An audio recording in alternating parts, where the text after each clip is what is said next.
office starts at a billion, and they will understand my position. I don't disagree with their argument. I rather have a billion, 10 billion, 100 billion as well. Yes, there's more things potentially I could do and more internal teams and resources I could build internally. So adding potentially to my bureaucracy as well. So again, I know their judgment by heart because I used to make it. Here's why in the next hour, come on, it's me, probably 90 minutes, get a cup of coffee. I will show you.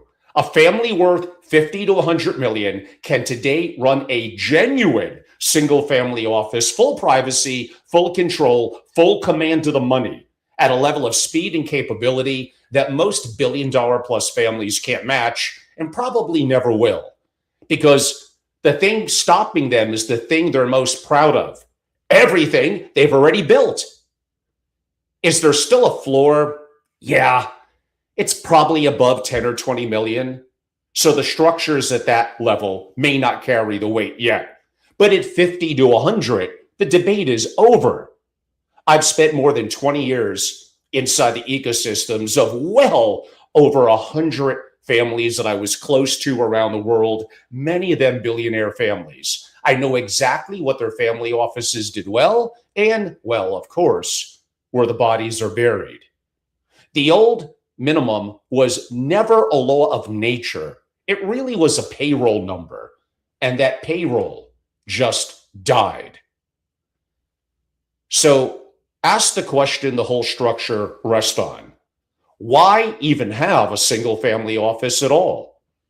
Not really to hold assets. A bank does that for a fee. You build one so that what this generation learns, the next does not have to learn from scratch. Really, your private financial wealth empire. Strip it to the studs if you want. What is a single family office actually?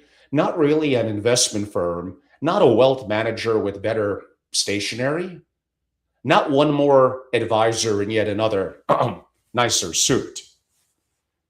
It really is, and the key word is wealth more than financial, your private wealth empire, and everything that word wealth encompasses, the control center behind the wealth. Look at how the people at the very top operate. Amazon is Jeff Bezos' company. His family office is the control center. Tesla made Elon famous. His family office makes him hard to judge. Even Berkshire, Buffett's public face, there's a private structure behind it that is his true fortress. Practically every billionaire you heard of runs one, and the industry has spent decades convincing you that you need at least $500 million to deserve what they have. Well, they didn't discover a law of economics that made that the case. They really built effectively a velvet rope. Now, the things I'm talking about, I expect most of you, especially servicing the industry, are going to greatly disagree with me. You might even get mad or want to challenge me.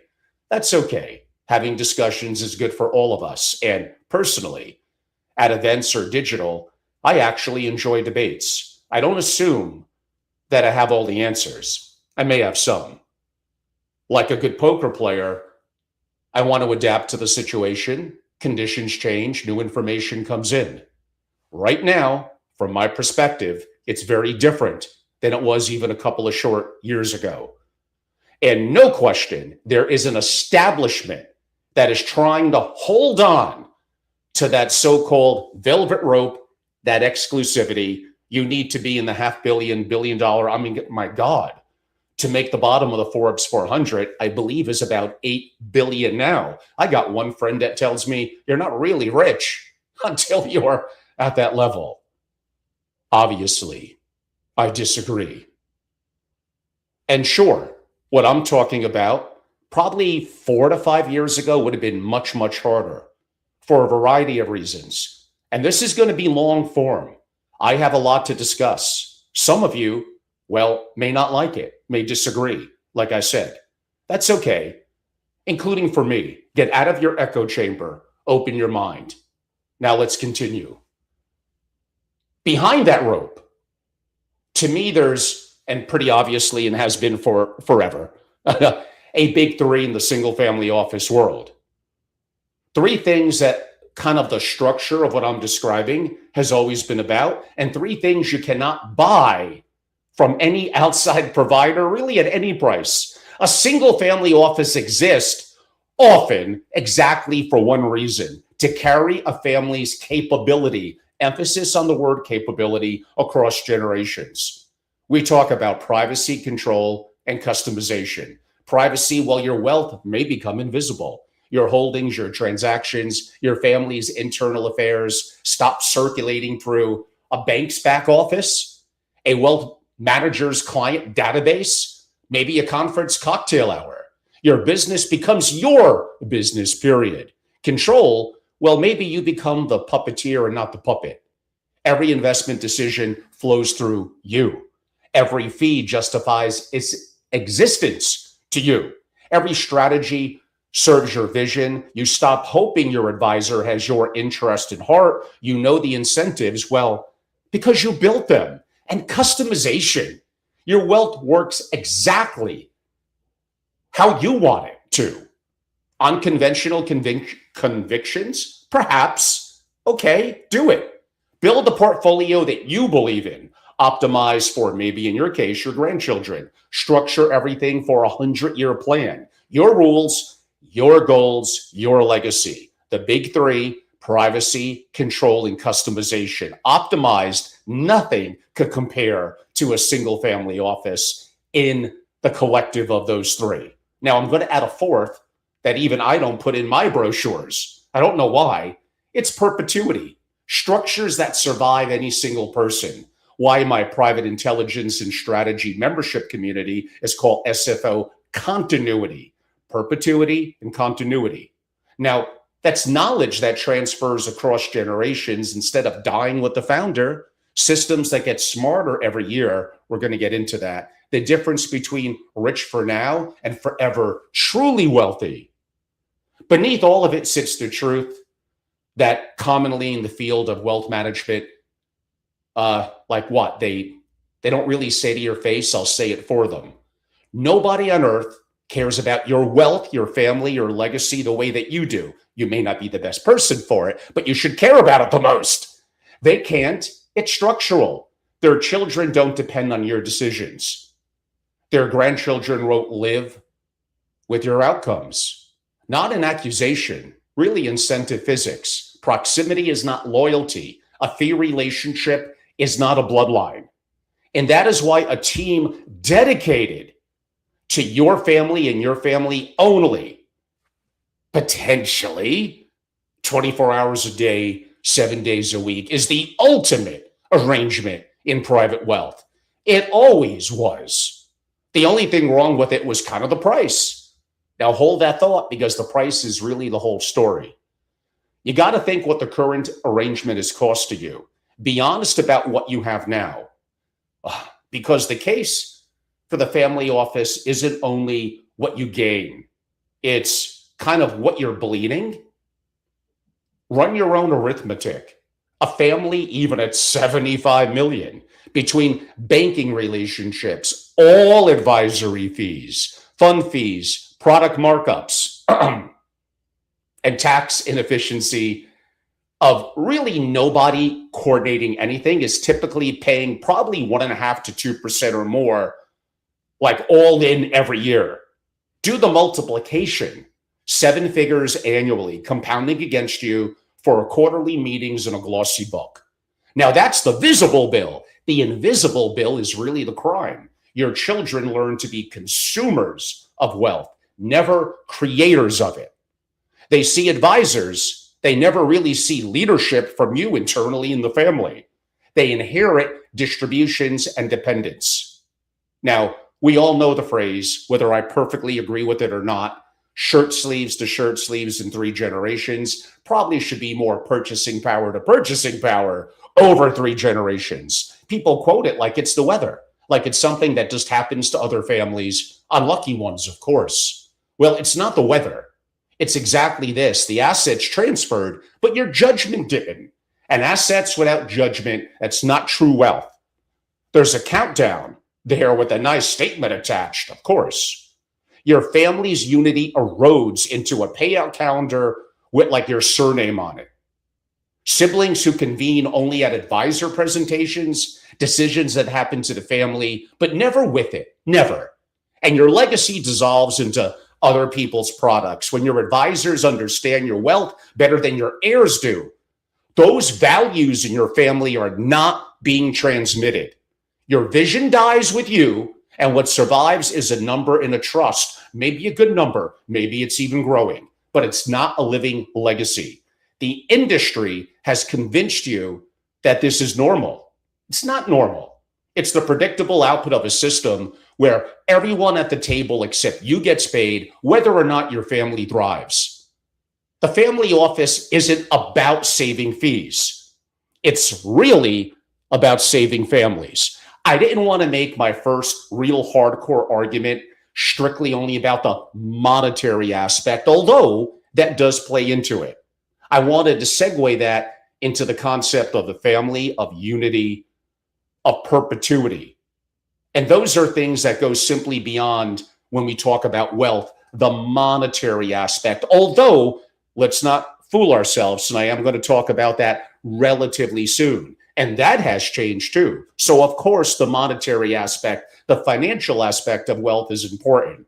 And make no bones about it, I don't want there to be any confusion. I know that many of you are going to disagree. Many of you, and I appreciate those that subscribe to my platforms, are advisors or those that serve in the community. And I'm assuming the vast majority of you are well-meaning. You're taking your skills and turning it into a utility and making a living. Hey, it keeps things flowing. In football, we would say the chain's moving. So I don't mean to be disrespectful. Many, and I do mean many, of my friends are incredibly talented people in finance and legal and accounting. I don't know if they're going to like me as much after this video. Hey, some are better than others, but I'm saying as a family, take this internal. That's not to say that you always build. Sometimes you do rent, but do you want to be excellent at it?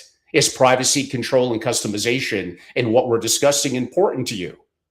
And is taking it internal maybe even going to cost more money? Definitely initially take more time, and decisions like hiring and firing and leadership. And maybe that is just not you or where you want to be in the stage. I do not recommend even some billionaire families just automatically have a single family office. And most single family offices are, relatively speaking, mediocre. It makes me sad. I want them not just to be good, I want them to be excellent, to be great. We have different definitions, some of it quantifiable, some qualitative, relative in the industry, all things that I work on with families. But I'm not going to back down. I'm going to stick to what I'm saying. I'm not in this industry to be beloved, and Lord knows I'm certainly not. I have been in it a long time. I've been around the world. I've seen some of the most incredible families, rising generation, family offices, and advisors that service those communities. It is important that collectively they work together. But to me, the foundation, the source where it all spins out of needs to be the single family office. And I think now more than ever, that number, that so-called AUM, and that's a little bit of a very raw benchmark to judge whether the single family office is viable, but to people to poo-poo it because it's under $500 million and God forbid only 50 to 100 million and assume, no, you need only the outside professionals that know it all. That is complete nonsense. I'm not so sure it wasn't nonsense, depending on what level, 5, 6, 7, 10 years ago. It definitely is now, and I'm going to continue to prove my point. And again, disagree as much as you want, challenge me to a debate. It's all good. If you're someone who's prominent within the MFO or broadly wealth management community and you want to go toe to toe, it's something that I'm more than fine with. Just do understand your perspective from the very start is going to be conflicted for your own livelihood and your profession. I'm not saying I'm going to shove that in your face 10 times. I'm just saying it's a reality of the situation. So, importantly to me, the old math and why it died. And I know I spent a fair amount of time on the math part when that's not even the most important reason for a family office. So, why did everyone say that $500 million? Not really from principle, from words I used earlier when I called it payroll. The traditional emphasis on traditional family office was really a staffing model wearing often an investment strategy. Analysts, portfolio managers, control or accountants, reporting staff, operations, compliance, salaries, benefits, turnover, politics, key person risk. You needed enormous assets before the machine justified its own weight. That was the old argument. And at the time, it may have been somewhat correct. It was an artifact of what intelligence cost when intelligence only came in human form. So ask the question that changed my mind. What happens to the minimum when the price of intelligence collapses? Oh, because it most certainly has. And here's the arithmetic that should probably keep the traditionalist awake. There are 168 hours in a week. A human professional gives you 50 on a heroic week, minus meetings, vacations, distractions, the resignation letter that eventually walks your institutional knowledge out the door to a peer, to a competitor. The machine, my word for technology and the advancements in AI, can work 168 hours a week. It can never forget, never quit, and it compounds. We're going to come back to that because that's a key.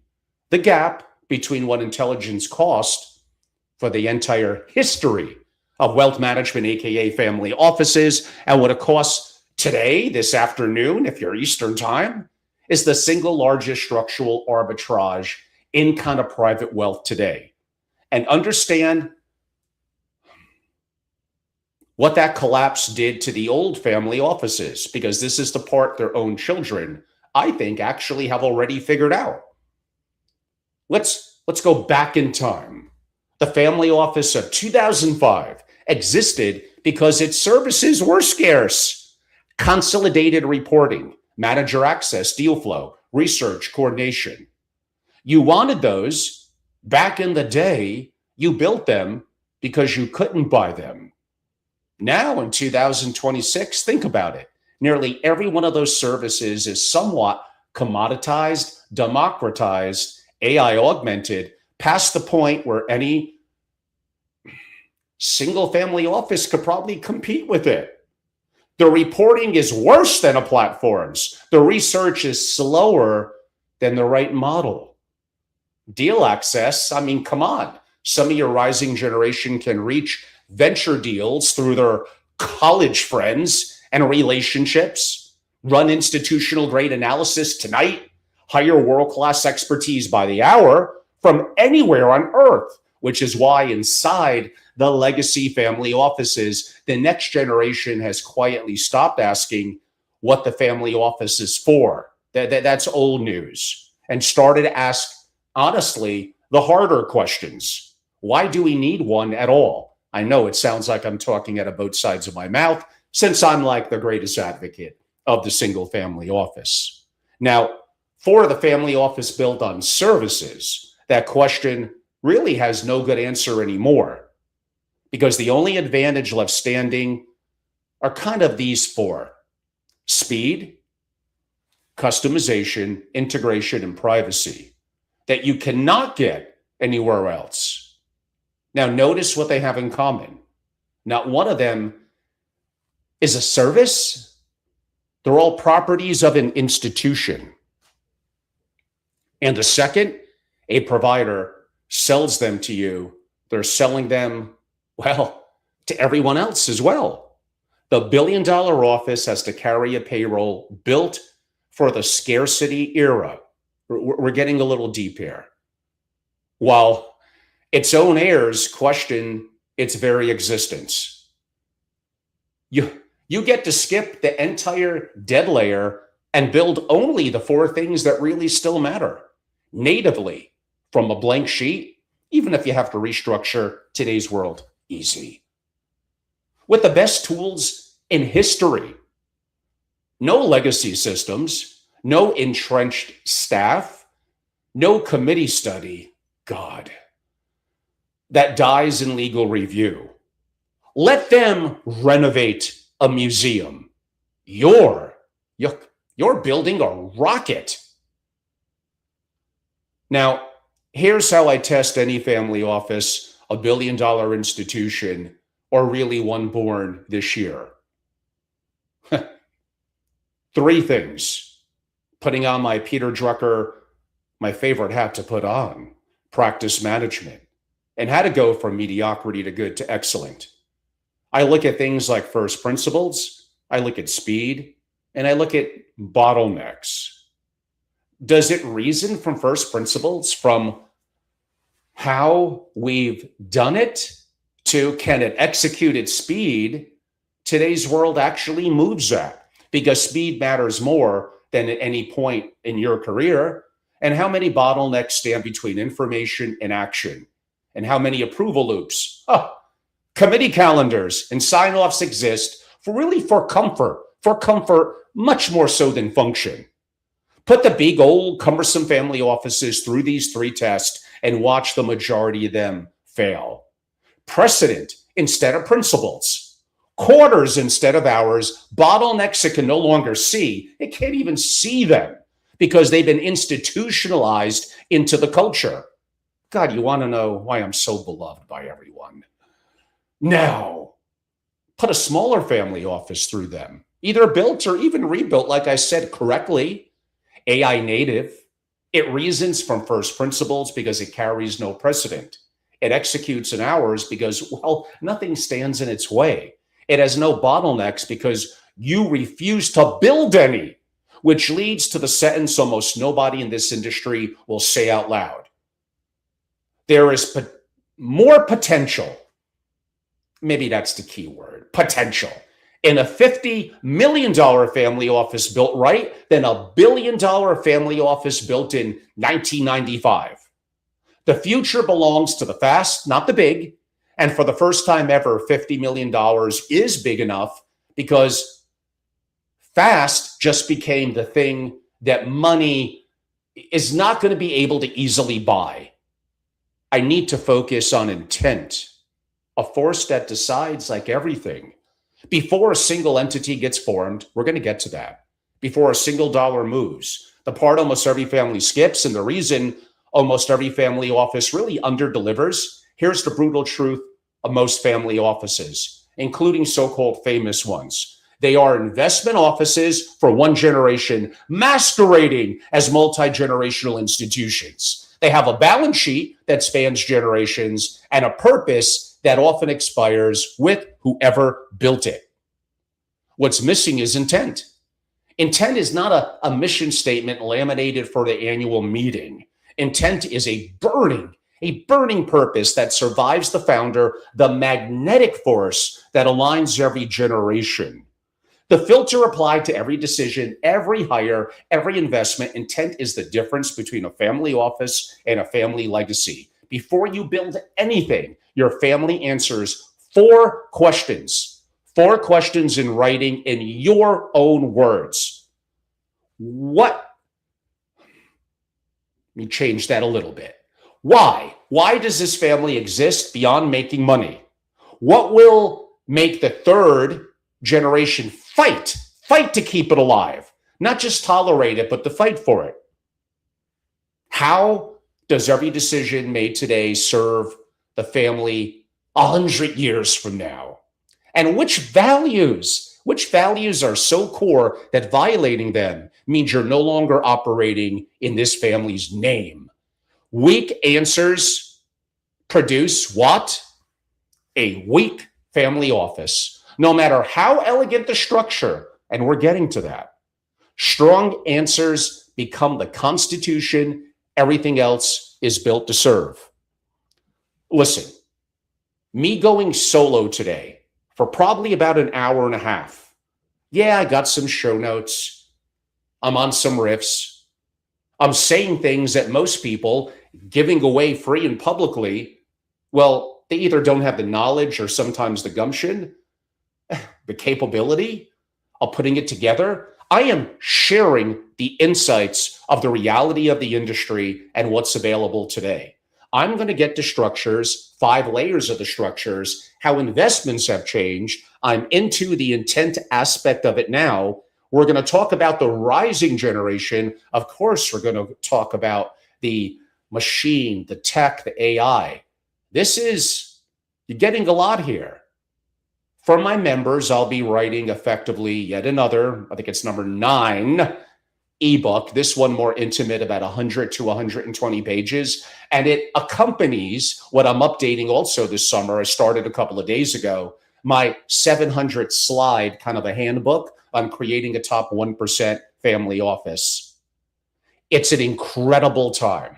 Again, maybe some of you disagree from my perspective. That's okay. I don't assume to have all the answers, and I'm more than both capable and willing to change my mind as new information comes in. But again, you're talking to someone who lives and breathes this globally 24/7. I need to sleep more. I am in it very deep. I know what I know. Maybe I know what I don't know what I don't know. I am telling you, and I know some of you are just, the attention span is probably good for 90 seconds or 3 minutes. Maybe I'll do some clips from this. But for those of you that stay with it, that listen, that are willing to keep an open mind, I think I'm going to have a lot to share here that many of you have not heard a pundit or family office thought leader really let rip. And really, when also collectively running a membership organization that hosts events, people that aren't thought leaders that only host events, they care about being an event organizer that makes money. They don't really make money from the families, they make money from sponsors. And some of the organizations, the banks, the custodians, legal and accounting, again, some wonderful professionals that every family office is going to need. I just want the family office to be the layer that controls it and knows what it needs to keep internal for a variety of the reasons that I'm talking about today. I don't have those concerns to protect. If someone doesn't want to underwrite or sponsor the 2 forums a year, 2 days in New York and 4 days in Palm Beach, where I have the least number of sponsors in the world, like maybe 1 to 3, I don't care. A vast majority of my revenue comes from my significant families and membership and consulting. I'm able to have an independent perspective, and from my perspective, to talk the truth and not worry about offending people that are quote unquote paying the bills. I've also earned that over decades in the industry, and maybe having a level of resources that allows me at my age a level of freedom that maybe I didn't have 5 or 10 years ago. I think the intent one that I'm talking on is very important. Here's where this stops really being a philosophy and becomes more engineering. Think about it. In the old world, intent lived in a document that certainly nobody read, and in the founder's head that nobody could copy. In your family office, how about intent that gets encoded into an investment policy the machine enforces on every proposed position, into the workflows that route decisions, into the systems your children learn on? Your values stop being a speech given once a year and become really the operating logic applied consistently at machine speed to everything that the family office does.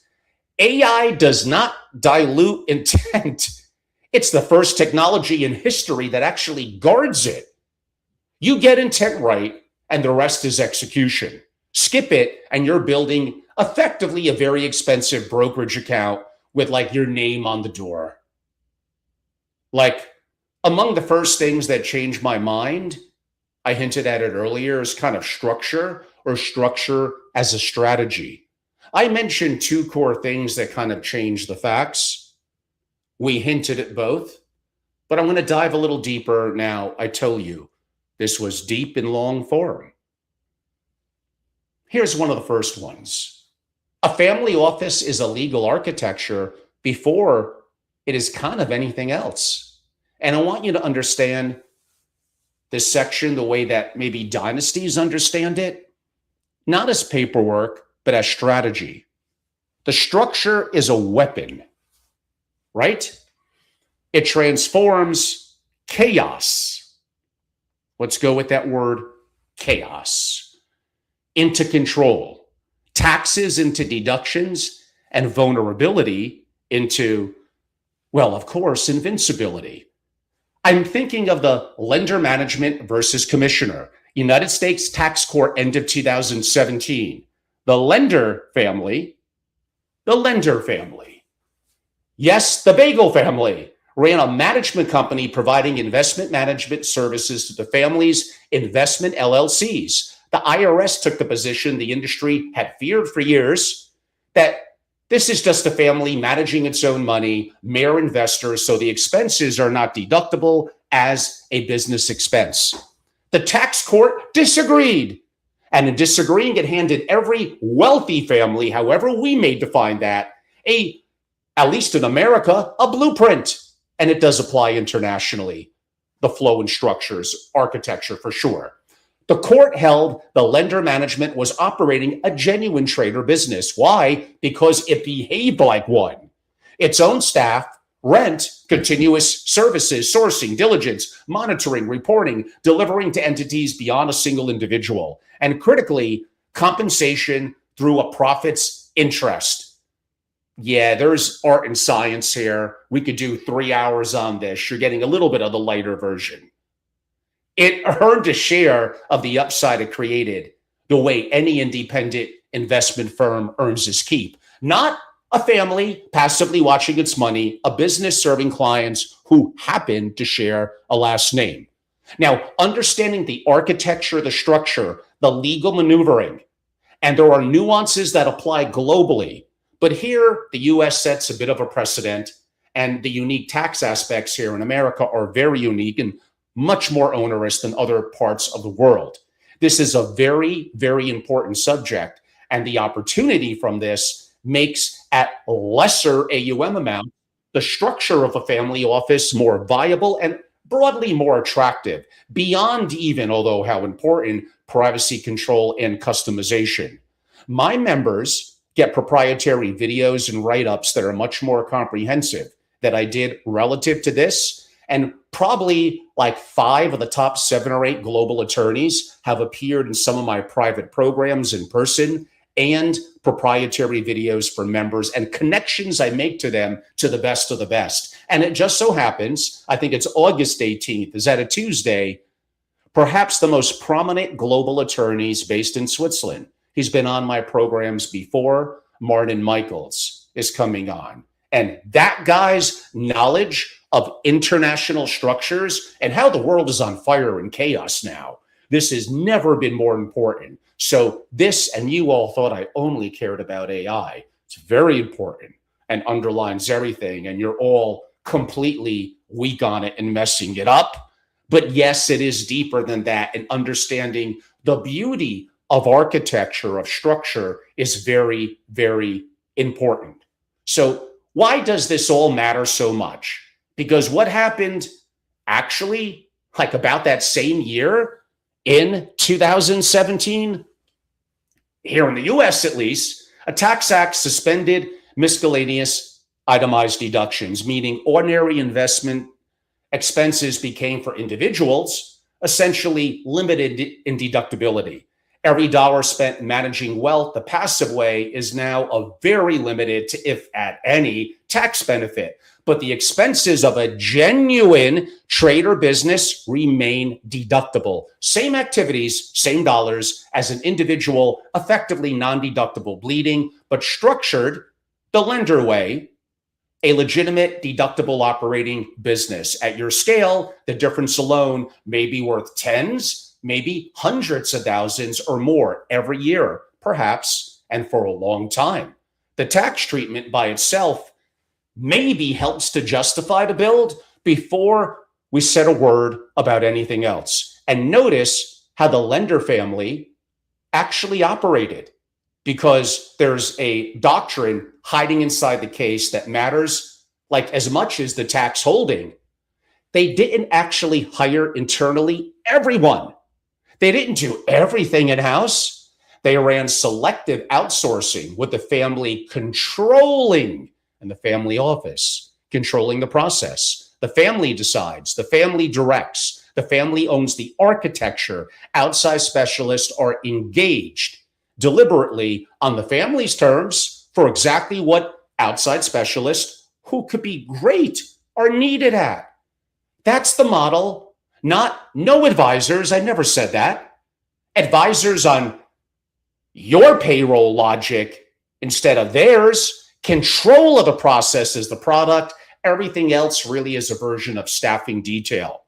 The billion-dollar crowd built their lender compliant structures like years ago, and they said nothing.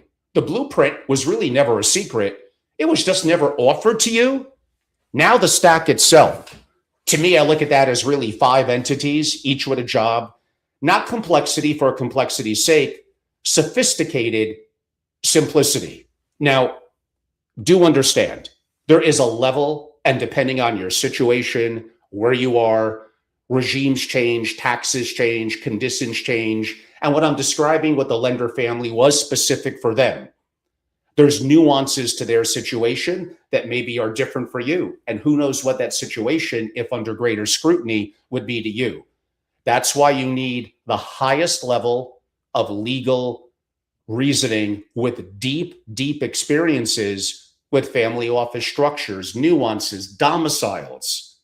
This is definitely art and science. And who knows, what I'm saying now may become more outdated in the weeks, months, or years as they advance, depending on when you listen to this. In the end, you need to do your own diligence because everyone's situation is different and your outcomes may be different. Think for yourself and do your own diligence. On that note, shall we dive in to the 5? So the management company, as before we mentioned with the lender family, really the command center, the heart of the lender design, real services, real operations, profits, interest, compensation, at least one non-family member key executive, but this entity does kind of 3 jobs at once.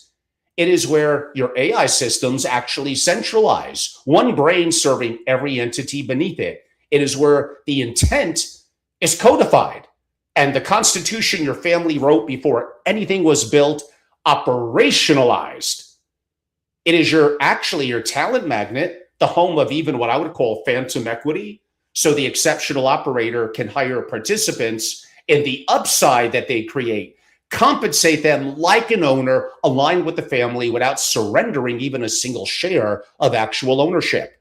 That is how a $50 million family competes potentially for talent against much larger billion-dollar family offices, probably not with a bigger salary, but with a better structure and more upside.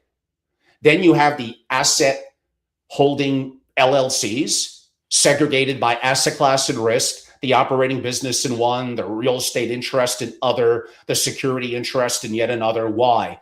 A quarantine and flexibility. A lawsuit against one asset touches only one entity, one flooded chamber that cannot sink the whole ship. And each entity can be financed, restructured, or sold on its terms without distributing anything else besides it. You have the holding company, one clean point of aggregation, even above the LLCs, your bird's eye view, one consolidated view of the empire, one clean vehicle for acquisitions, one entity, not 15, to transfer when succession comes. The difference between an estate transition that takes a signature and one that takes a decade of litigation probably is decided here decades in advance. Oh, the private trust company, the succession fortress. And here's where what the establishment will probably never volunteer at your scale. Maybe an unregulated private trust company in the right jurisdiction is not only accessible, it's frequently the correct answer at a cost that would shock you to what you're probably paying institutional trustees, your family's own trustee. Think about it's a little deeper than even what that may appear on the surface.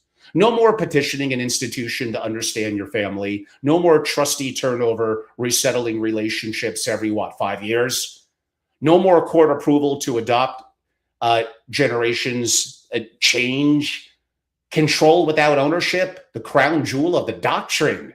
The trustee of your family's trust becomes an entity your family governs forever with your intent written into its DNA. The tool the oldest dynasties effectively use. It was kind of always available to you, just nobody told you.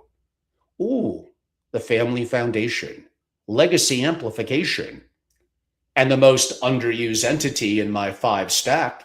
Yes, it coordinates philanthropy with the overall tax strategy, sure, but its real job is transmission.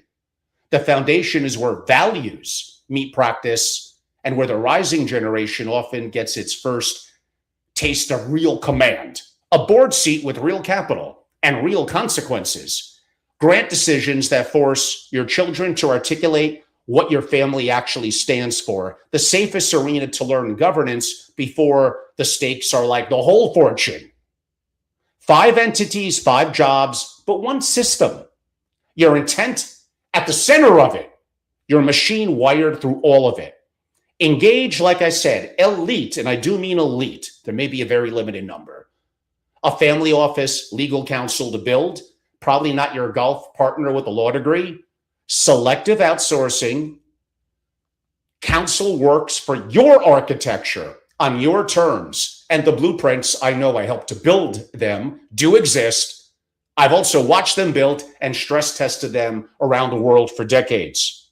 But hold the doctrine really above even the documents. The goal, maybe it's not truly to own things because ownership makes you visible, taxable, and suable. The goal is to control things. Control makes you sovereign. What's the old Rockefeller phrase? Own nothing, control everything. The doctrine is probably over 100 years old. What's new is the machine to run it just dropped inside your budget. Now, money, taking control of your money, may be the heart of it for some, because a family office that doesn't command the investments to some of you isn't a family office. It's a concierge desk with a tax ID. Managing money, actually taking control of it, is not a feature of the SFO. To some, it is a core point. And this is exactly where my old argument seems strongest. Think about it. Serious investing requires an institution, the research department, the access, the sophistication, the internal team. Here's what people still making that argument, I guess they just haven't absorbed, and it changes everything. AI. AI is crumbling the walls of investing.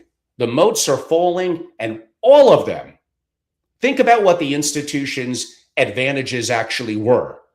The real reasons you were told you needed them. The research moat. They had the analyst floor and you don't. Well, that's gone. The machine reads every filing, every earnings call, every piece of research across your entire opportunity set overnight and briefs you in the morning. They're 100 analysts versus your 168 hours. Well, the wall is rubble. The information moat. They saw things first. Gone. The same data, the same speed, the same analytical horsepower. It's sitting on your desk. The sophistication moat, the modeling, the scenario analysis, the risk work that required a quant team, gone. You stress test against 1,000 scenarios while you sleep. The access moat, private markets beyond relationship gated doors. Falling, and I'll show you maybe that breach in a moment. When the moats fall, well, something wonderful can happen. Investing maybe gets simple again. And I want to say this as directly as I can, because the industry, of course, will probably hate it. You probably don't need, especially maybe at the levels that we're talking about here, to complicate this. Don't get me wrong. The giant families, tens of billions, 100 billions, it is more complex and it's different. I'm applying here a little more to the sub even $500 million family offices. At a certain level, certain complexities of private deals, of GP interest, of stakes in GPs, of selectively being an LP, of often where under 100 million can't even get you in. And sports teams, selectively art.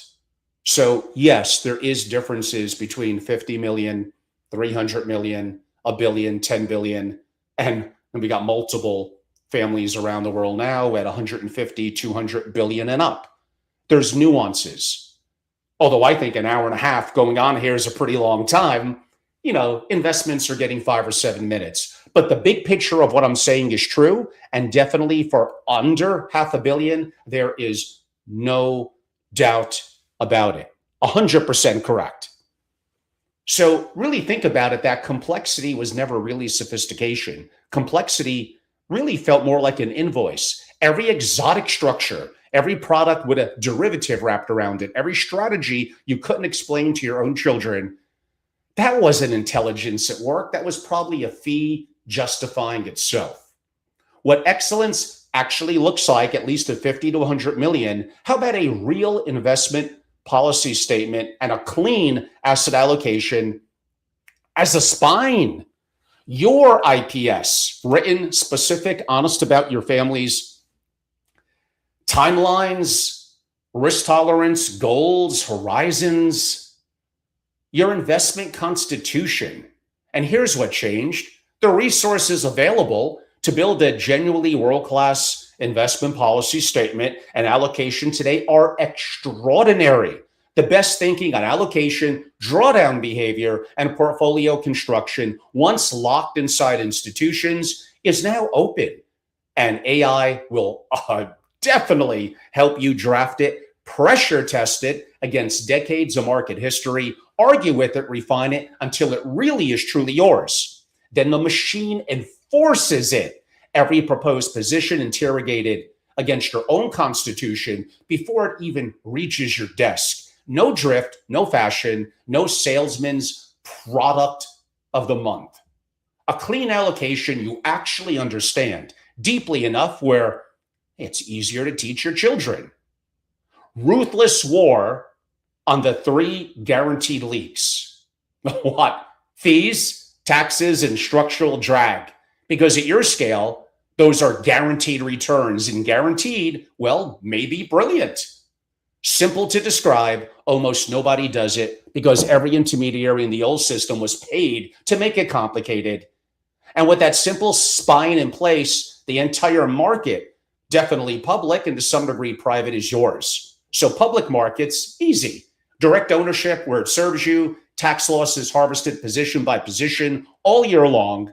Every holding watched around the clock, every decision recorded with its reasoning so your judgment compounds. We'll get a little more to that lately, across decades instead of resetting every cycle. Now, private markets can be a little more complex. There is also the access moat, breached, I might add, as noted. Like you really, for many of you, no longer need a 2 and 20 fund commitment, 10-year lockups, blind pools, fees on committed capital to only way to reach even private deals. You got platforms, including AngelList. You have some, do your diligence, good SPVs, special purpose vehicles wrapped in a single deal. You see the company, the terms, and the lead before maybe a dollar moves, and you invest deal by deal on your judgment at your size, deal by deal conviction versus decades long blind faith. And by the way, do your own diligence. Maybe for the largest swings from the plate, the mini Berkshire Hathaway. You're acquiring directly the operating businesses you understand. I mentioned the holding company before. The property held in your own structure, compounding without fee drag, exited when you decide, not when a fund's term sheet says the clock ran out, and engaging hands-on the rising generation, maybe getting their hands dirty. And when you transact, remember the doctrine, the lender family, selective outsourcing with you controlling the process. The team is a deal time event, not a payroll line. Elite console, quality of earnings, accountants, an operator from your network who knows the industry cold, rented at their absolute best, exactly the weeks you need them, and then maybe sent home. Standing teams don't wait patiently for great deals. They find deals because their existence demands it. That's how families end up, well, in mediocre transactions. Not bad judgment, but really more of a bad incentive architecture.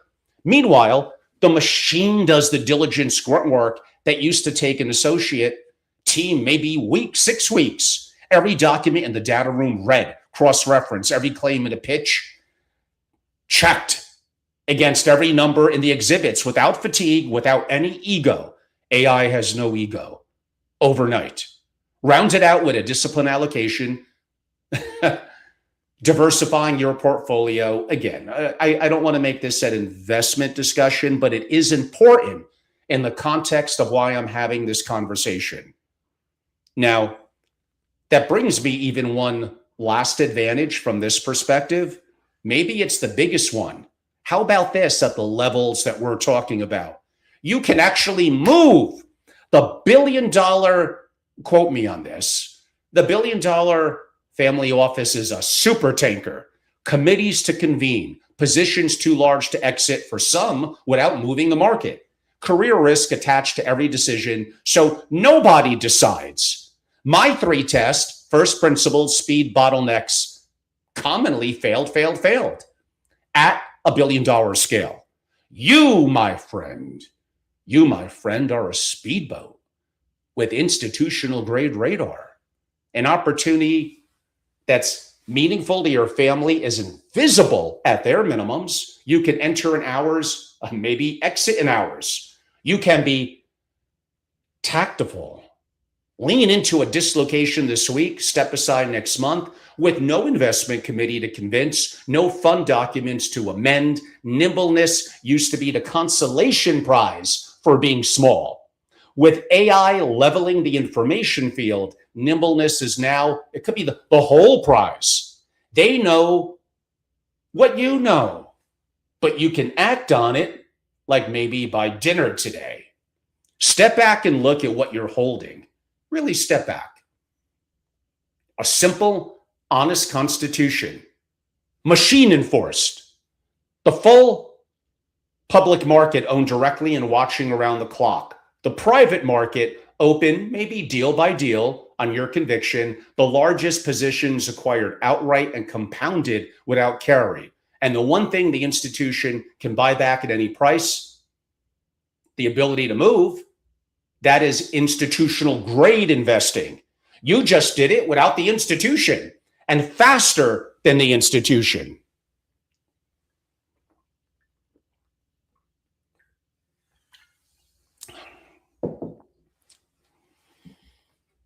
Okay. The second thing hinted at throughout that really changed my mind. The machine. Now the section everything else stands on. The second fact that even killed my own argument, let me show you the machine, not the conference panel version, the real one. And we all know this is my specialty.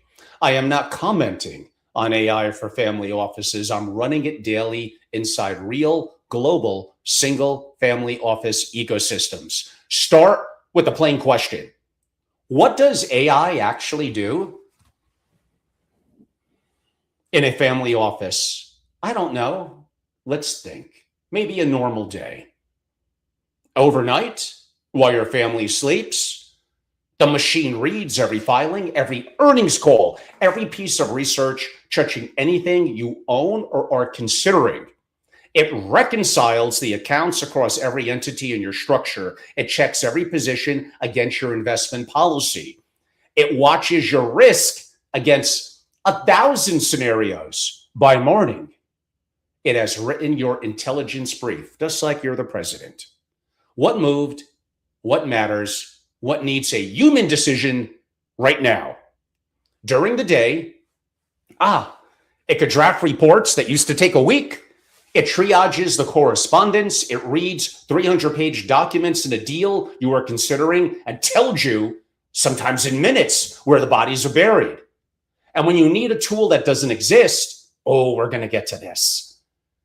A deal tracker built for exactly how you work, it builds it. Stay tuned. That afternoon. Now, hear what I just described. Every one of these sentences used to kind of be a salary. Several were departments. That payroll, those specific jobs, is the entire reason the single family office was kind of reserved for billionaires. That is why even now the sub $100 million family office is possible. And it wasn't possible 4 or 5 years ago. The minimum was payroll. The payroll is now software, so that minimal is effectively gone. Let me take it one step further, because this is what I'm actually doing inside my own operation, live right now. And the part that shocks, like even those of you that are technologists, this is huge. I'm replacing SaaS software inside finance and family offices. Think about the other payroll that nobody talks about, the vendor payroll, the subscription stack, the platform every family office rents, reporting platforms, workflow platforms, document platforms, each with a monthly invoice, each with a sometimes renewal negotiation, each with a roadmap you certainly don't control, customization limits you can't escape, and your data sitting inside their walls. That's not software serving you. You have vendor lock with a login screen. In the AI native family office, where applicable, sometimes renting is still best. Where applicable, build instead of rent. The agents, the apps, I'm creating what vendor platforms did, except shape exactly how this operation works, running on my infrastructure, my data inside my walls or the family office walls, whatever. No vendor lock, no vendor controlling me, no customization ceiling, because I am the roadmap and the economic punchline. I build it once, and in theory, that's the end of my cost. No renewal, no per seat pricing, no price increase email in January. The subscription era inside a family office is ending, and the families who see it first keep the difference forever. And there's a second thing the machine does that in some ways no employee could. It kind of becomes the custodian of why.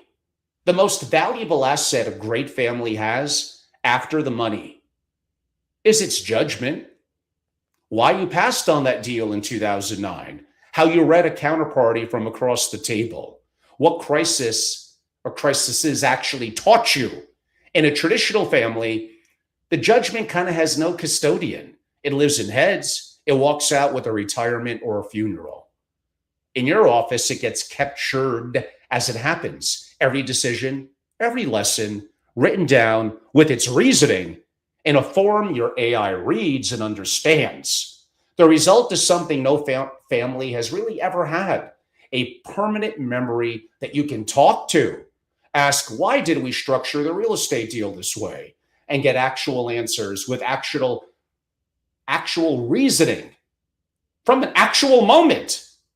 Your grandchild, maybe decades from now, asking your reasoning and getting an answer. A partner who has been with the family for decades that forgets nothing and never retires. But here are the order of things. The technology is really more of the container. The judgment is really the treasure.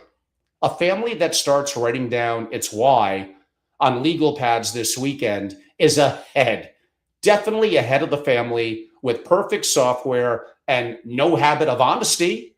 The machine just makes the habit permanent, searchable, and immortal. That is the end of generational forgetting. Now, there's a doctrine, one rule that governs this. Right before I get into that, I don't know if what I said a couple of minutes ago really properly hit many of you. First of all, there's some wonderful SaaS and effectively software programs out there. Some of it semi-customizable for the family office world. You don't have to build it. It's there. You don't own it. You don't really control it. Data, well, it's not technically only now inside your walls, but it's convenient. But hey, they're a capitalistic company. They're going to charge per supply and demand. And some of you easily could be 5 or 6 figures for that.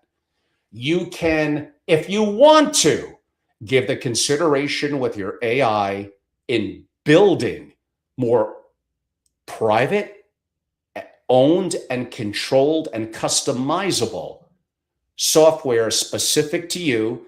There's the time and the expense of the initial build, which, by the way, maybe is 1,000 to a couple of thousand of compute and build out, and you own it. It's yours.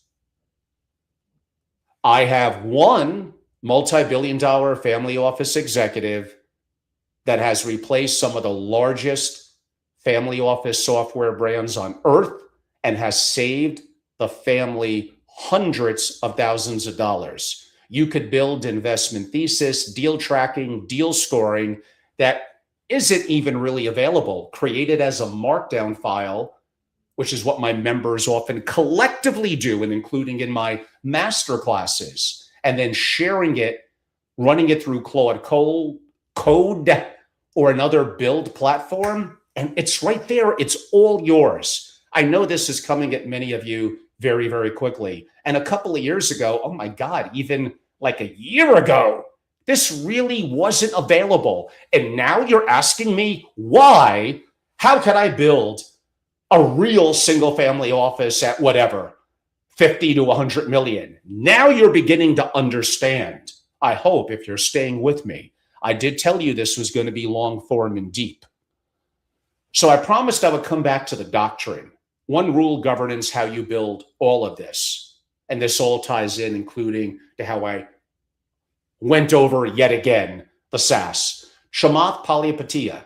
He states you cannot rent intelligence from the same place that rents it to your competitor. Alex Karp, Palantir. Serious institutions own their own means of production.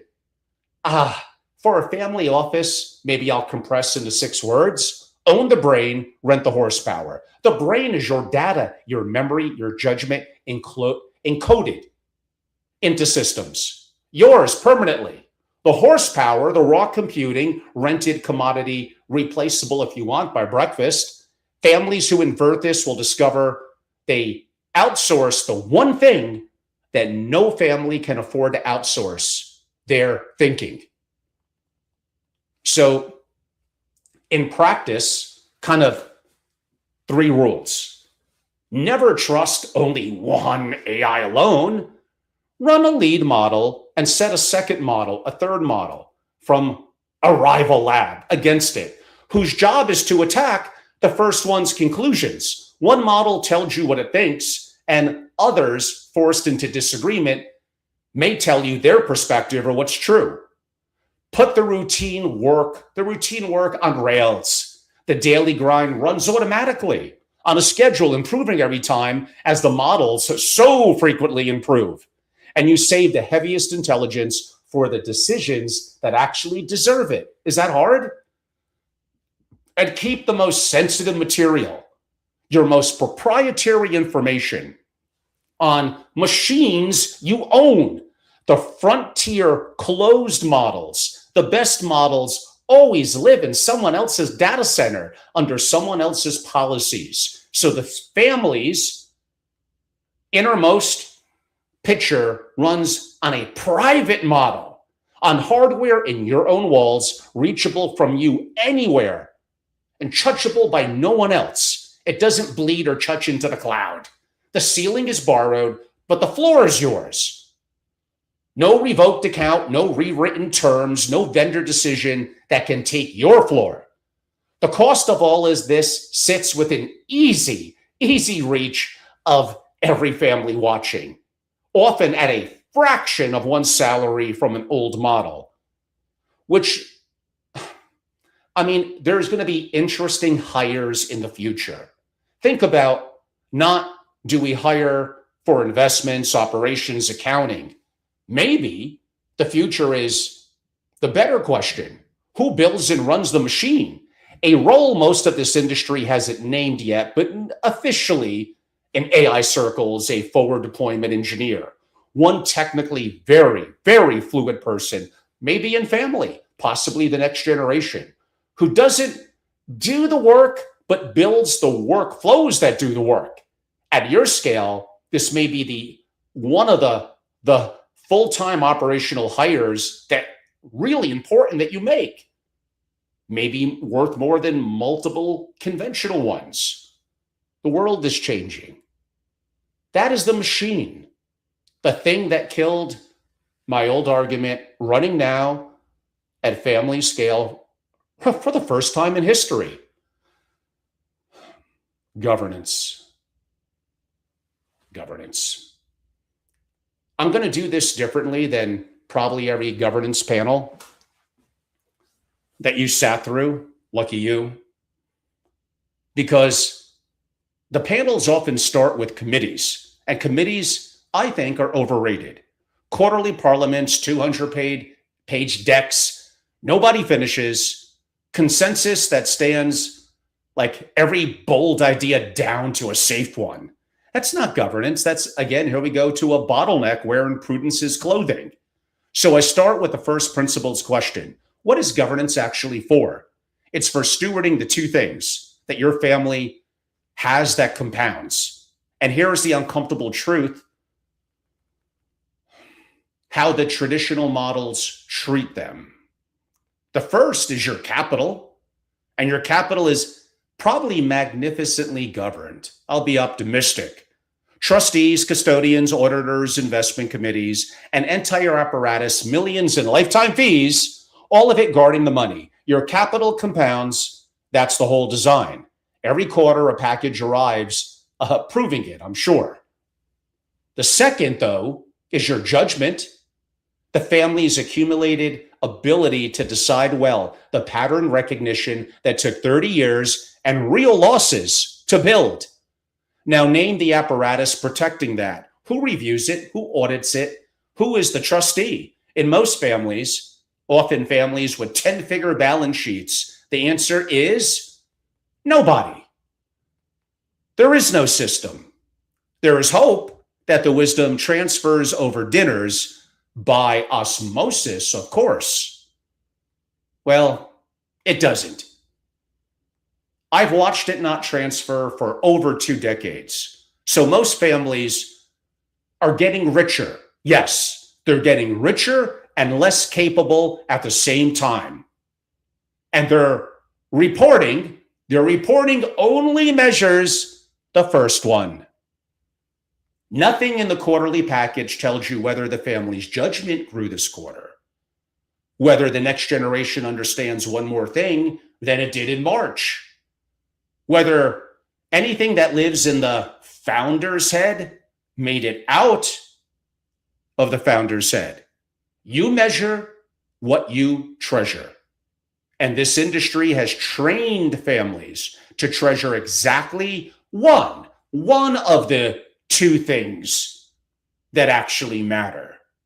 Your governance then, does 2 jobs that traditional model probably does 0 of.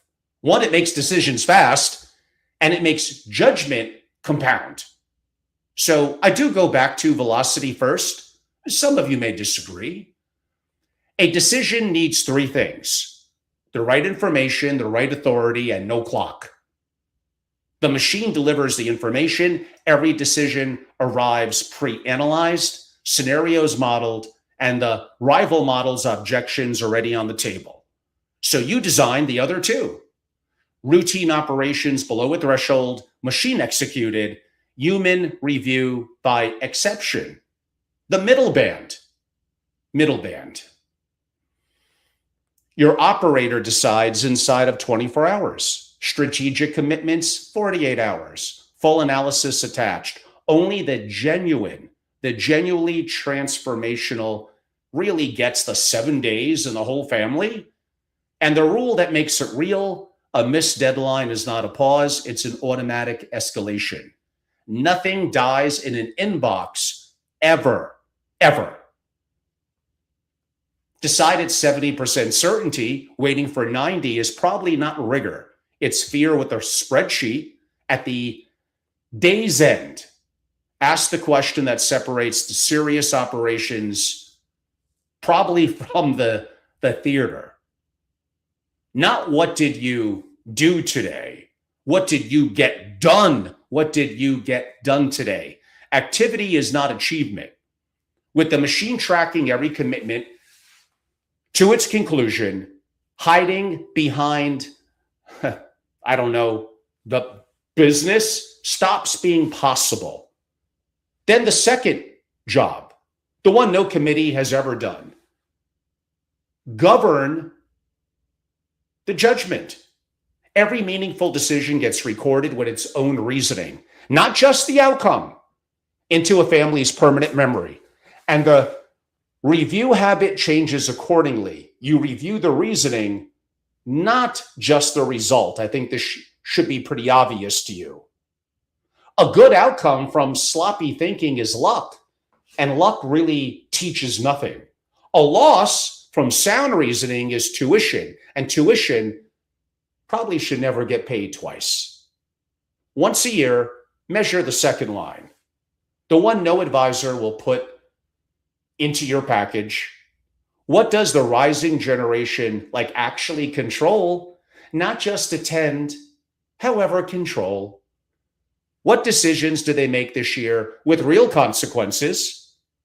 I know when I host and consult the families and family meetings, I'm giving you some insider secrets here.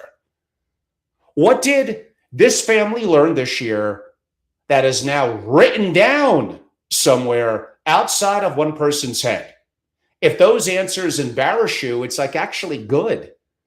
That embarrassment is worth more than your last performance report, because it's measuring the thing that decides whether there's a fourth generation at all. One more thing.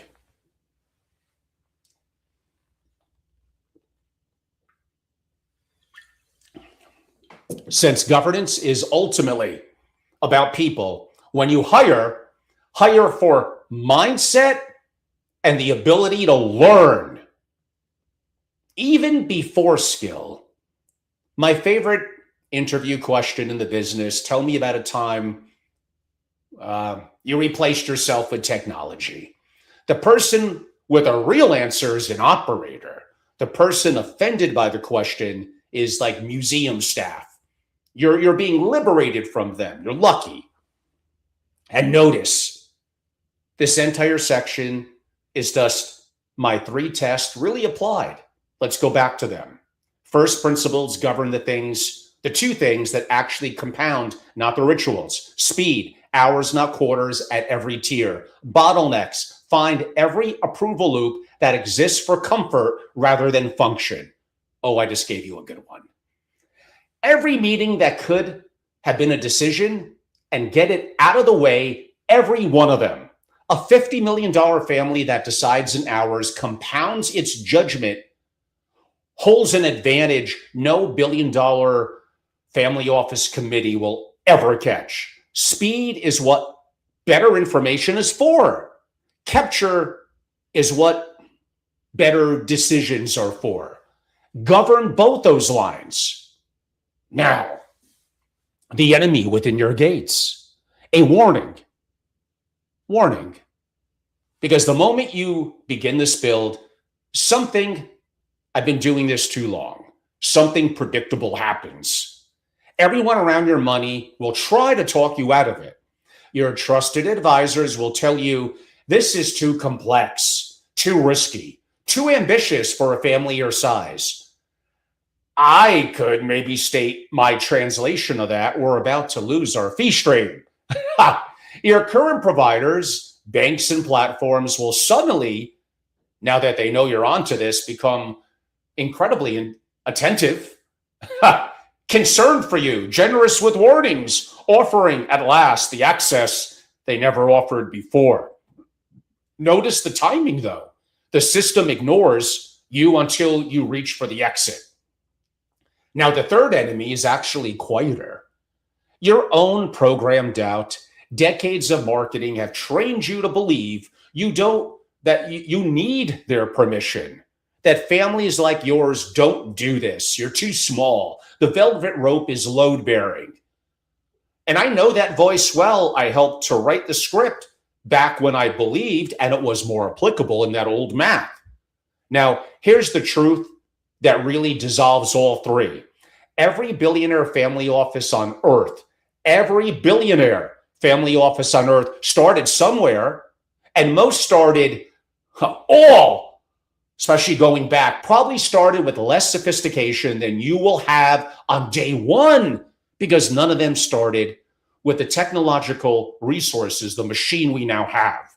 The transformation isn't really in the documents. It's in more of the posture from a consumer of the financial system to how about being a controller of your own? Stop asking, is this allowed? Start asking, how do I optimize this? Stop thinking about preserving wealth in that traditional definition. Start thinking about compounding a dynasty. Stop accepting industry standards. Start setting family standards. The people who profit from your dependence will probably call this arrogance. Like, wake up. And why now? 3 storms are converging.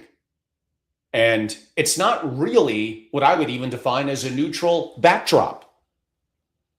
As I noted, the intelligence revolution, the arbitrage that we've covered, the window where AI native families build advantages before the crowd catches up. Every arbitrage in history closed the same way, when everyone else finally understood it.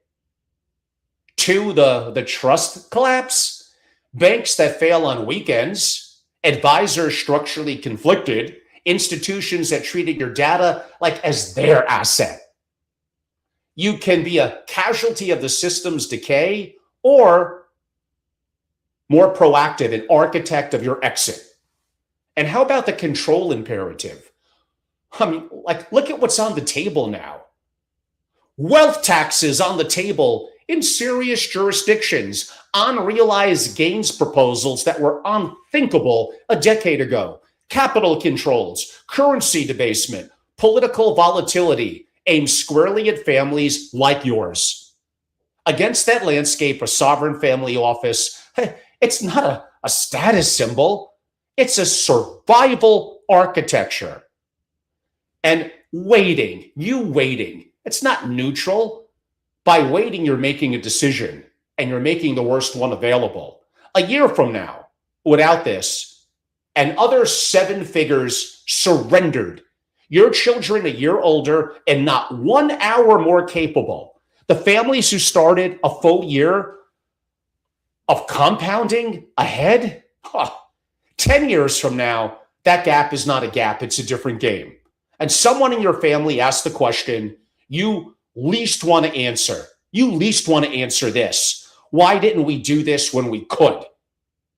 So, the one question that maybe survives all analysis, if not now, when? What, when fees are higher? When the regulations are tighter?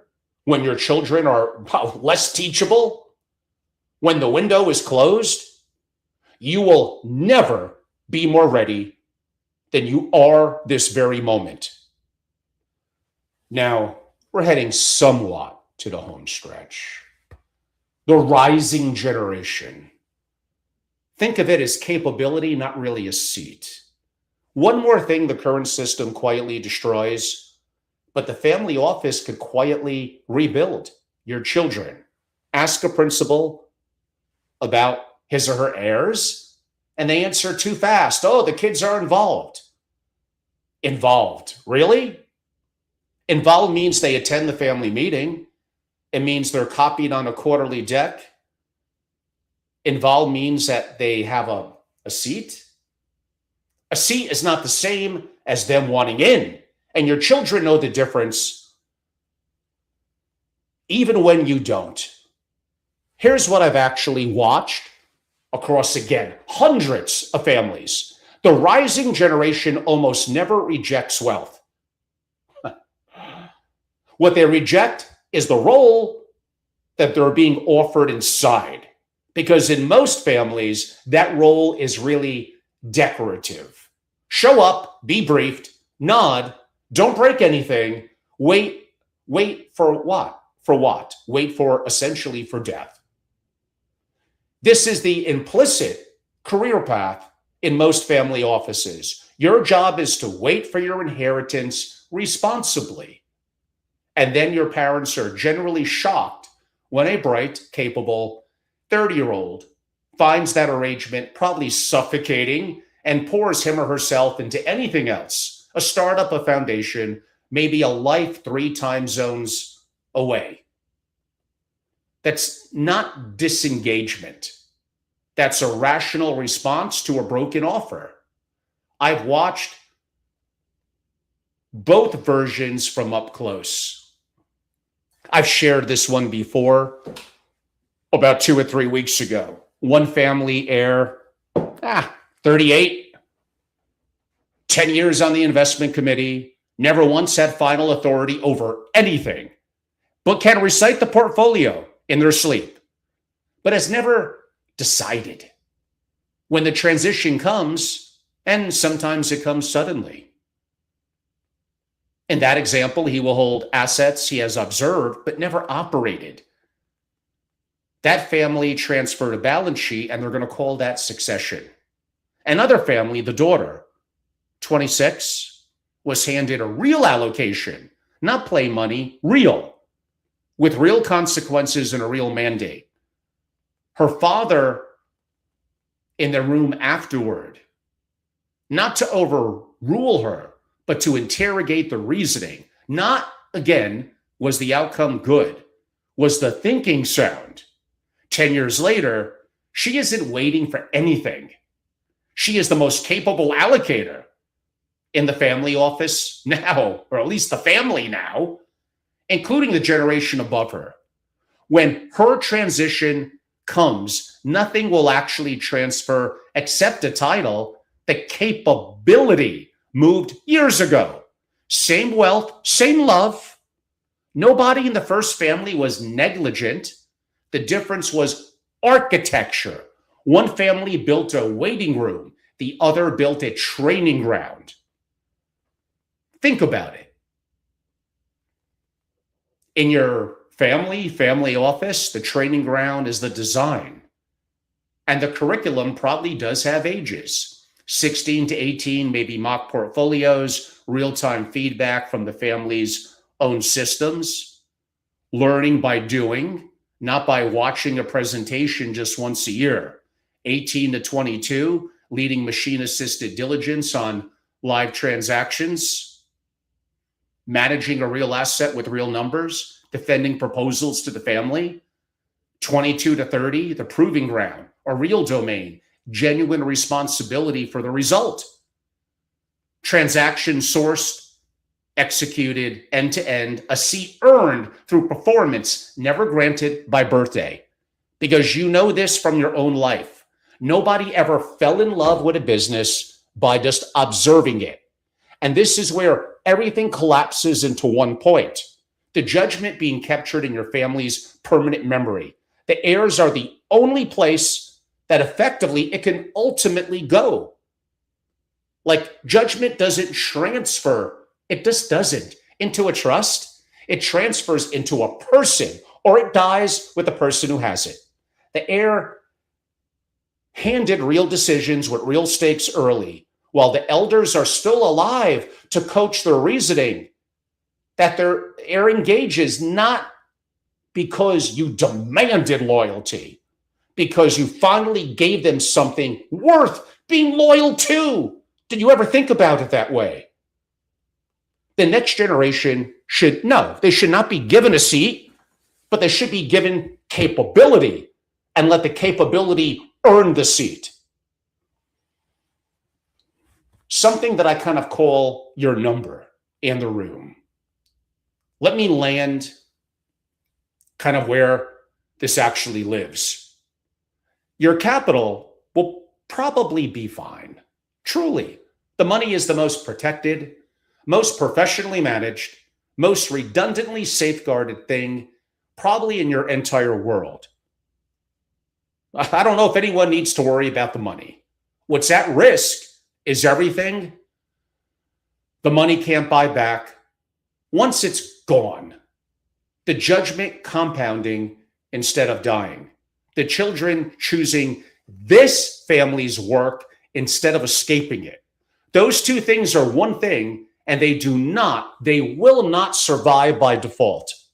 They survive by architecture, built deliberately, early, while the people who hold the wisdom are still there to hand it over. The greatest family offices are not defined by their assets. They are defined by their capability, the quality of their decisions, the speed of their execution, the strength of their people, the clarity of their purpose, the adaptability of their systems, and the capability of the family itself. Everything in this argument, intent, lender, and the 5-entity stack, have you stood with me this long? The falling investment moats, the machine governing both lines, the training ground. Every piece exists to raise your family score on those 6 dimensions I just named. AI amplifies capability. Governance preserves it, and culture compounds it. And this is where this ends in really 2 steps. Step 1, why don't you learn your number? I built an instrument called the Continuity Index. It's 44 questions, 440 points. Your family office, even if today it's just you, one advisor and a spreadsheet, scored honestly against the 6 capabilities. It will show you your 2 weakest capabilities, where the disproportionate, where the most opportunity for gains are hiding. At least you now know it. And it will show you the strength that's actually concealing a weakness. The 8 sitting next to a 3. And I'll tell you what I see across every cohort. Capability of the family is where the strongest balance sheets in the world routinely post their weakest number. Go find yours. Go to angelorobles.com. 20 minutes free. You'll see the Continuity Index. You can't miss it on my website. And anyone can learn their number. Now, there is a step 2, because my members actually change it.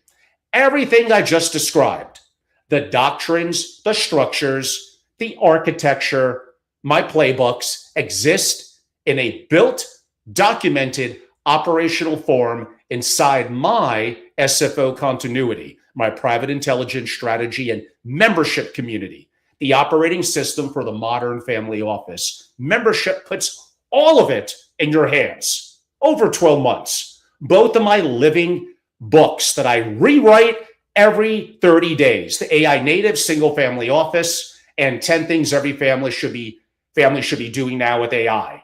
My executive playbook, because I mean, a printed book on AI. Come on. That's like so outdated after it comes out. And my family office playbook that gives you an 850 questions framework. I mentioned earlier my complete top 1% family office, how to build, how to restructure a family office operating system that I update twice a year. My 4-day forum in Palm Beach, my 2 days in New York, my multiple soirees, dinners, private programs, New York, LA, Palm Beach, Vienna, Mexico, my masterclasses, my AI family office masterclass where I'll be this week, Wednesday and Thursday, August 12th and 13th, next one, November 4th and 5th, and other masterclasses next year on creating for my members this family office at whatever, $100, $200 million or less. Understand what makes the room different. Conferences, bank symposiums, they're free because many people in that room are trying to sell you something. Sure, mine requires membership. That's the seat. That's the access. Because other than my 4 days in Palm Beach or my 2 days in New York, where I have very, very, very few, I just do not accept sponsors and outside relationships. Period. It's simple. Now, here's a deeper reason to be in it. No family should build this alone. Everything in this session I'm talking about here, the structure, the machine, the training ground, could be built faster and better besides families a few steps ahead of you. And some families right at your side, comparing what actually works. And that is what my SFO continuity is. Not an audience, a community of thinkers who build within the family office world. The experts will keep insisting the family office starts at $1 billion. Let them. I made that argument better than they did for years. And now I'm wrong. Their argument was always about effectively the price of intelligence. They haven't noticed the price has collapsed. Stop waiting for permission to control your destiny. Do not outsource your thinking. Take control of more than your money, your wealth, your legacy, your continuity. I know because I will help you. You will build a machine, learn your number via my continuity index, and then become a member and change it. And remember, not only through me, global experts of the highest quality globally, it's your peers, it's families, some of them 50 million, a couple of them above 100 billion. You don't have to go through this alone.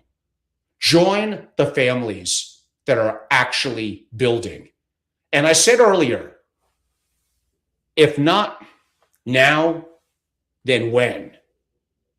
And I do want to see you inside. Now, yes, some of you are, as I'm done. Wow, that was long. An hour and 35 minutes solo. God damn, I could talk. I've been building this up for weeks. I've been reading things in social media and other people, some that I respect in the family office world, espousing that $500 million, billion, $2 billion, one even implying basically are not the bottom of the Forbes 400 at 8 billion. Like, don't even bother. They are wrong. Think about, are they conflicted? That's one thing.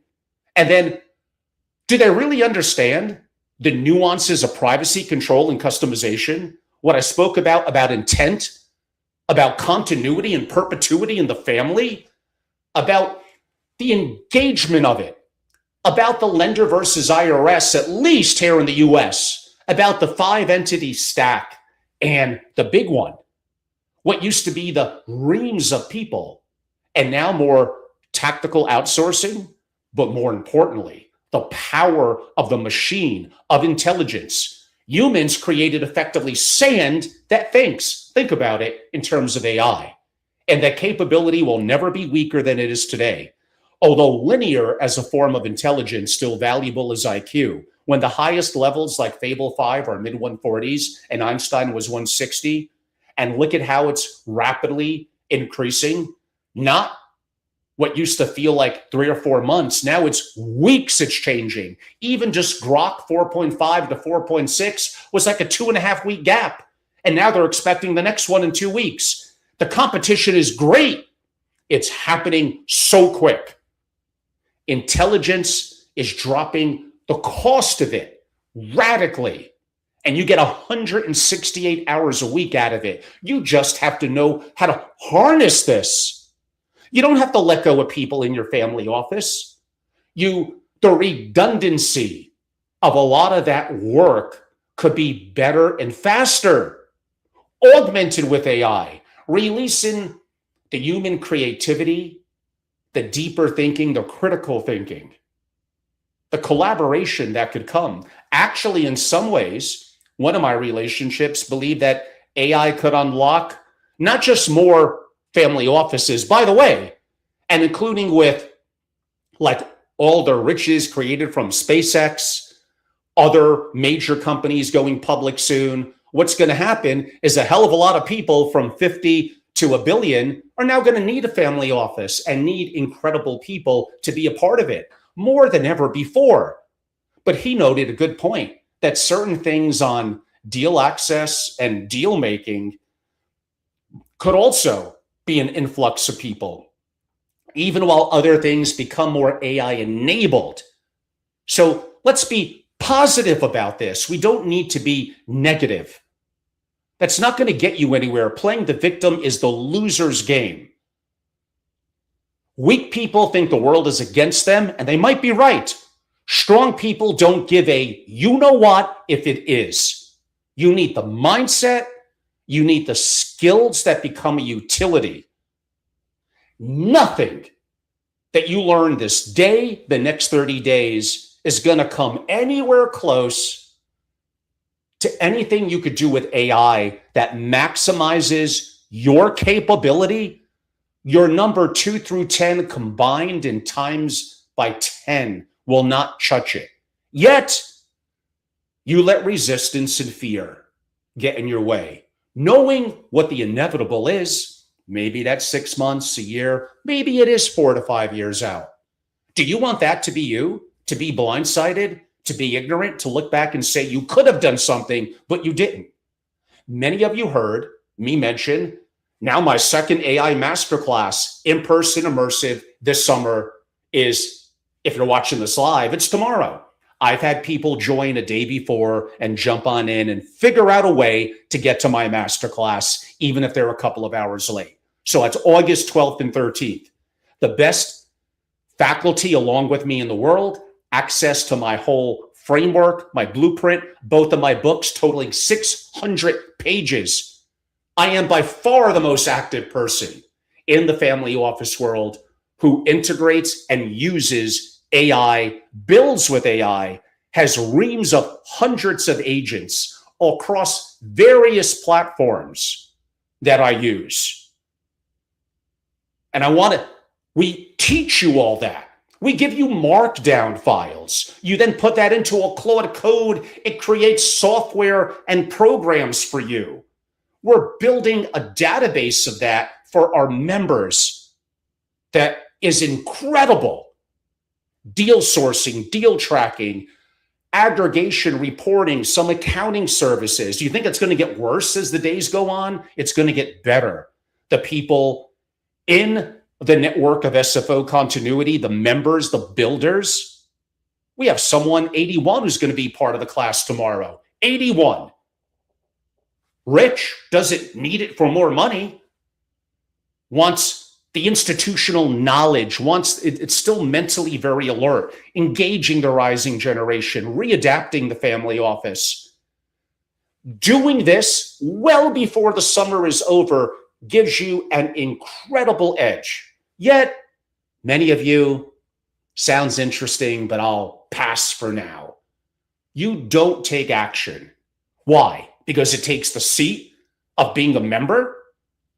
And yeah, that's not inconsequential. You get what you pay for. I've been in this community for decades. This is the time. There's never been a time like this in human history. And part of it is a little scary. I agree with you. Even if you're a little bit late and you miss August 12th and 13th, why wait? While we're still in August, join do a 2-hour onboarding with me, get instant access to all my books and resources, including the AI books. Now you won't be as rushed. Relax over the 2 weeks of summer to absorb it and get into it. Join at our forum in New York, September 15th and 16th, and then jump into the November 4th and 5th AI Masterclass. And the other programming we'll have even in Vienna, Mexico City, segueing into Florida, and then a hyper busy first quarter from Miami to Palm Beach.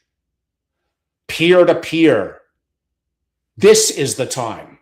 You're looking for the perfect time to sometimes step in, and that like will never happen. There are times you need to just jump in to the deep end of the pool. There's one person attending tomorrow that even sent a note to me, and it was understood. Like I'm a little nervous about this with AI, including for my own maybe job security. Understandable. Putting your head in the sand, ignoring it, as younger generations in a family rise up, are going to be more native in it, and you not being is not going to be to your advantage. Agreed? I think we all could agree with that. So don't put your head in the sand. You're jumping on board. You remember, you have the books. You're going to be immersed tomorrow. You're going to meet, and the day after, you're going to meet incredible faculty, incredible peers, and we're going to do hand-holding, strategies and techniques for the first thing you should do, for how you could improve your workday and your workflows, understanding what a markdown file is, building some internal resources. Like, at least she is taking the initiative and the action. And like I told her, I'm closer to 61 than 60. I'm not a technologist. I got pretty hardcore into AI about 2 years ago. And really, Opus 4.5 last like November 1st. And then the advent of Claude Code is what changed everything like 9 months ago. It's not even a year. Yes, I put the 500 plus hours into it. Yes, I know some incredible people. Yes, I'm building with other, often family office executives, some incredible tools and resources internally for our members and family offices around the world. But you have to join. You have to be a member. That is effectively the seat. And there is no question, as I went over an hour and a half today, given the context and value, no matter what your number is, from what, 50 million to 500 billion, the value of a family office, a single family office done right, it is the best. Now, many are not optimized the way they could be, and I gave away many secrets here.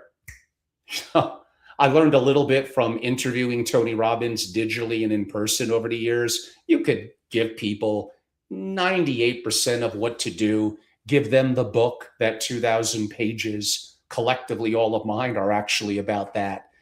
They're just, most people are most people. They don't want to be great. Oh, I'm too busy.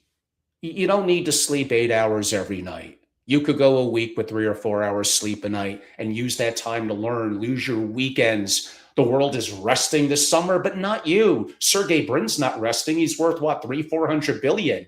It's a special time in history. You can do this. You can do it. Now is the time. And yes, if you're maybe even 30 million, but definitely at 50 million to 100 million, there's nuances on your age and circumstance and how your assets are held. Sure. But broadly, from 50 to 100 million, an SFO is at least on the table. And maybe a no, but at least understand it. Rewatch this video. At least my members are going to get some written content, white papers about it, other resources I'll be creating actually this weekend into the rest of the summer, and definitely ready by Labor Day, coupled with this video and masterclasses more so for early next year in Florida that I'll do on the subject, not just my voice, bringing in the best of the best in family dynamics, family structures, legal. Like I said, next Tuesday, digitally, Martin Michaels, maybe the lead family office attorney ex-US globally. Like, the resources are right here in the group. So how many people are worth 50 to 100 million or 50 million to say half a billion, like hundreds of thousands globally that could all consider and maybe have a family office. Again, what does that then do to the talent inside the family office? Sure, with technology, are family offices doing more with less? Do many of them need to have 15, 20, 25 employees? Some do, maybe more, but most don't. Probably 2 to 4 people, even for a sub-billion dollar family office, will be a little bit of a wave that we may see moving forward. But there will be more, maybe much more single family offices. There could be, if you go by the numbers that I'm talking about. It's just that people don't know what they don't know. There's very few people like me that are talking about it. I hope talking about it somewhat intellectually and have the resources to help. And there's a lot of conflicted information and interest out there. And again, if you're in the industry, especially someone of some level of prominence, and I probably respect you, and I don't think I have all the answers, but you want to debate on this subject, like, oh, no, you're only worth, 79 million. You cannot have a single family office. I will destroy you. You are so wrong. I might even build there on the stage intelligence, like you, unless you know, and I'm certain things I didn't mention today that I'm keeping close to the vest for my members only, or that debate with a so-called pundit on the other side of the fence. I don't want to give them all of my ammunition. So again, I've been in this community for decades. You could tell, I hope I have some intelligence about it. And I'm definitely passionate. Don't let my age for 1 second or a pocket square fool you. I'm all in. Bridges have been burned. I can't go back. I love what I do. And I would love you to go to angelorobles.com, learn more, and become a member.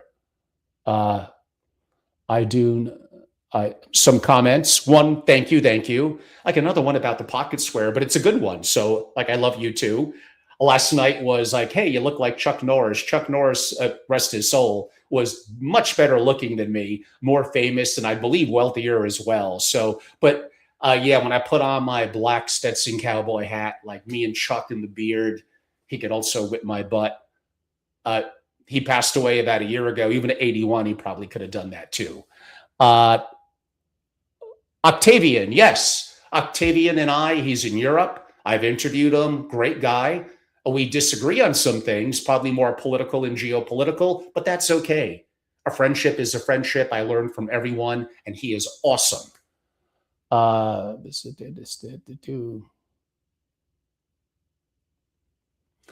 I mean, broadly, some comments.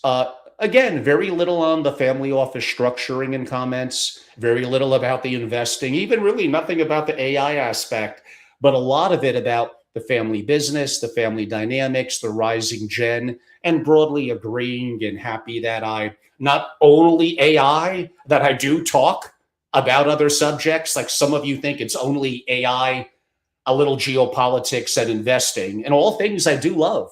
And I think AI underlines all of that. But a family office and the keyword family is much, much deeper than that. I just think that a lot of the conversations that I see around intent, around governance, and I took a different perspective today, I think they've gotten old and stale. Advisors have not adapted their thinking. And yeah, some of them I do butt heads with, to be honest with you. Probably not a surprise if you know me. Apparently, I've been butting heads with a fair amount of people lately. But I wish them the best. And I don't think I have all the answers, and I look to learn. Yes, Octavian Pilati, I believe it is. Again, great guy. When I was in Vienna, we met. Incredible background in interviewing someone from 1,000-year-old family. I did it both in person and I think twice digitally. Probably due to have him back again. And again, I want to meet more incredible people. I don't think I have all the answers. Introduce me to people. Those of you that probably need to be a little bit more of a public figure in the family office world that disagree with me on this, I'm happy to have a debate. Sometimes I may raise my voice or yell a little bit, but you could do it back to me as well. We got to keep it engaging for the audience after all. And again, for those of you that would like to learn more in terms of the things I discussed and actually building, whether it's from the AI and or they're interrelated, the family office at even the sub $100 million mark.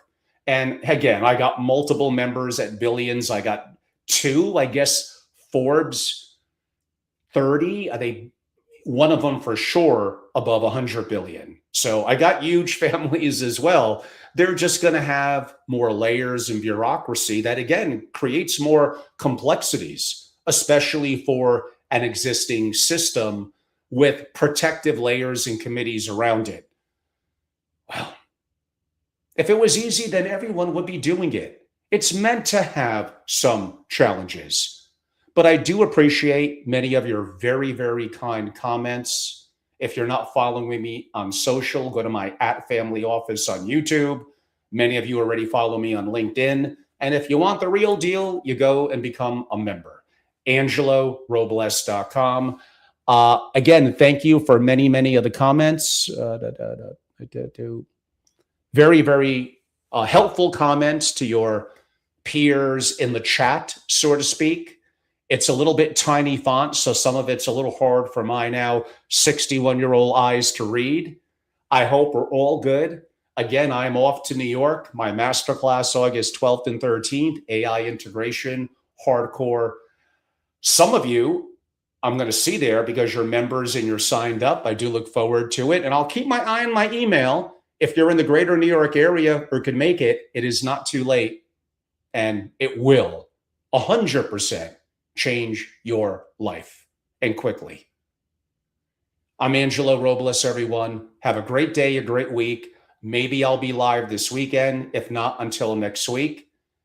And other things in my mind that I can't wait to talk about. Thank you all so much and have a great day.